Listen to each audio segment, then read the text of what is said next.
Yes, from a historical perspective, an indictment against a former president is unprecedented.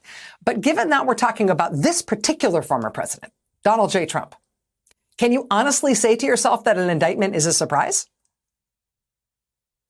The first thing anyone ever knew about his business practices was when he and his father had to settle with the Justice Department decades ago over accusations that they illegally refused to rent apartments to black people. Then by the time he was entering politics, he was paying another gigantic settlement, a $25 million settlement over fraud claims involving his fake university that he put his name on. Then his family charity was shut down and fined millions of dollars as a fraud. Then his national security advisor pled guilty to lying to the FBI twice. Then his campaign chairman went to federal prison on fraud charges. Then his deputy campaign chairman went to federal prison as well. Then his personal lawyer went to federal prison on fraud and campaign finance charges. Then his other personal lawyer had his law license suspended on his way to potential disbarment. And his longest serving political advisor was convicted on multiple felony counts and sentenced to federal prison for, among other things, witness intimidation. And his White House senior advisor was arrested on the yacht of a Chinese billionaire, picked up on fraud charges. And it turns out that preceded the Chinese billionaire himself being arrested on fraud charges.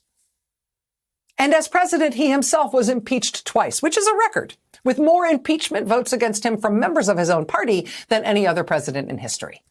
And even since then, his company, which is literally called the Trump Organization, was convicted on multiple felony fraud charges. And his longtime CFO is in Rikers as we speak.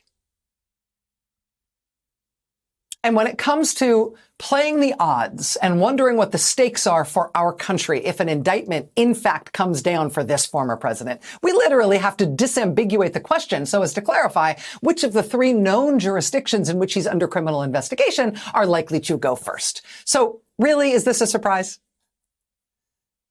It's not like this is a normal former president.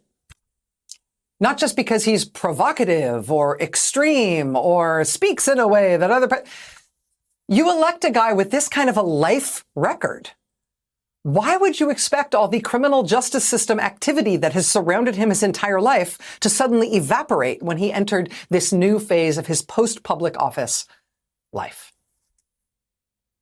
No, America has never before seen the indictment of a former president, but we did elect Donald Trump to be president.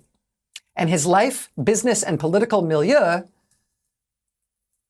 are a place in which handcuffs are like seasonal decorations. Happy equinox.